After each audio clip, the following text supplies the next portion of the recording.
ኦሪት ዘጽአት ምዕራፍ 16 ከኤሊምም ተጓዙ።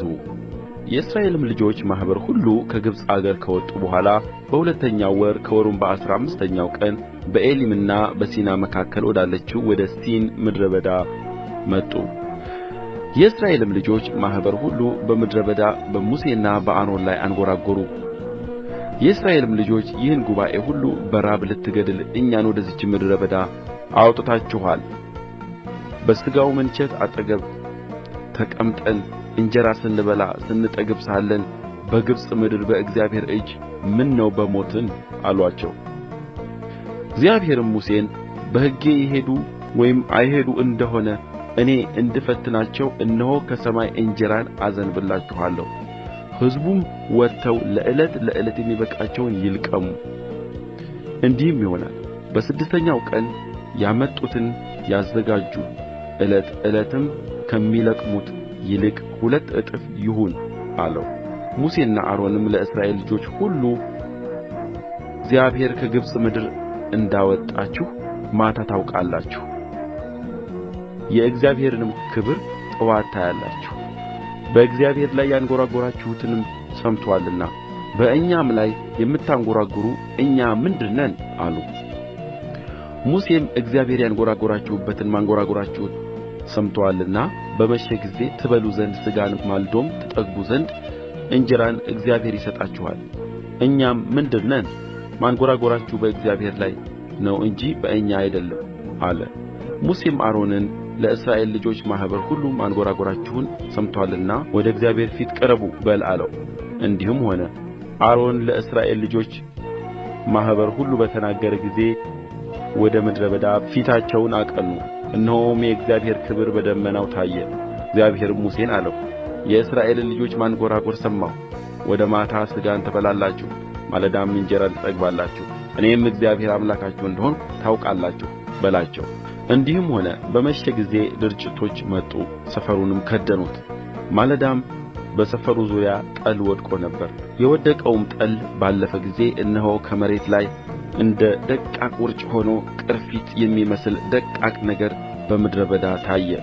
የእስራኤልም ልጆች ባዩት ጊዜ ያ ምን እንደሆነ አላወቁምና እርስ በርሳቸው ይህ ምንድር ነው ተባባሉ። ሙሴም ትበሉት ዘንድ እግዚአብሔር የሰጣችሁ እንጀራ ይህ ነው፣ እግዚአብሔር ያዘዘው ነገር ይህ ነው፣ እያንዳንዱ የሚበላውን ያህል ይልቀም፣ በድንኳኑም ባሉት ነፍሶች ቍጥር ለአንድ ሰው 1 ጎሞር ውሰዱ አላቸው። የእስራኤልም ልጆች እንዲሁ አደረጉ። አንዱ አብዝቶ አንዱም አሳንሶ ለቀመ። በጎሞርም በሰፈሩት ጊዜ እጅግ ለለቀመ አልተረፈውም፣ ጥቂትም ለለቀመ አልጎደለበትም። ሁሉ እያንዳንዱ የሚበላውን ያህል ለቀመ። ሙሴም ማንም ከእርሱ አንዳች ለነገ አያስቀር አላቸው። ነገር ግን ሙሴን አልሰሙትም። አንዳንድ ሰዎችም ከእርሱ ለነገ አስቀሩ። እርሱም ተላ ሸተተም። ሙሴም ተቈጣቸው። ሰውም ሁሉ ዕለት ዕለት የሚበላውን ያህል በጥዋት ለቀመ። ፀሐይም በተኰሰ ጊዜ ቀለጠ። እንዲሁም ሆነ በስድስተኛው ቀን 2 እጥፍ አድርገው እያንዳንዳቸው 2 ጎሞር እንጀራ ለቀሙ። የማኅበሩም አለቆች ሁሉ መጥተው ለሙሴ ነገሩት። እርሱም እግዚአብሔር የተናገረው ይህ ነው፣ ነገ ዕረፍት ለእግዚአብሔርም የተቀደሰ ሰንበት ነው። የምትጋግሩትን ጋግሩ፣ የምትቀቅሉትንም ቀቅሉ፣ የተረፈውን ሁሉ ለነገ እንዲጠበቅ አኑሩት አላቸው። ሙሴም እንዳዘዘ ለነገ አኖሩት፣ አልሸተተምም፣ ትልም አልሆነበትም። ሙሴም የእግዚአብሔር ሰንበት ዛሬ ነውና ብሉት፣ ዛሬ በሜዳ አታገኙትም። 6 ቀን ልቀሙት፣ 7ኛው ቀን ግን ሰንበት ነው፣ በእርሱ አይገኝም አለ። በ7ኛውም ቀን እንዲህ ሆነ፣ ከሕዝቡ አንዳንድ ሰዎች ሊለቅሙ ወጡ፣ ምን አላገኙም። እግዚአብሔርም ሙሴን ትእዛዞቼንና ሕጎቼን ለመጠበቅ እስከ መቼ እንቢ ትላላችሁ? እግዚአብሔር ሰንበትን እንደ ሰጣችሁ እዩ። ስለዚህ በስድስተኛው ቀን የ2 ቀን እንጀራ ሰጣችሁ። ሰው ሁሉ በስፍራው ይቀመጥ፣ በ7ኛውም ቀን ማንም ከስፍራው አይሂድ አለው። ሕዝቡም በ7ኛው ቀን ዐረፈ።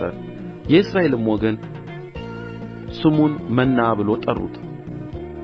እርሱም እንደ ድንብላል ዘር ነጭ ነው፣ ጣዕሙም እንደ ማር ቂጣ ነው።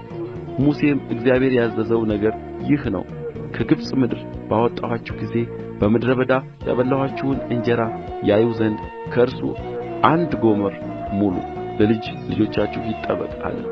ሙሴም አሮንን 1 ማድጋ ወስደህ ጎሞር ሙሉ መና አግባበት፣ ለልጅ ልጃችሁም ይጠበቅ ዘንድ በእግዚአብሔር ፊት አኑረው አለው። እግዚአብሔርም ሙሴን እንዳዘዘው እንዲሁ ይጠበቅ ዘንድ አሮን በምስክሩ ፊት አኖረው።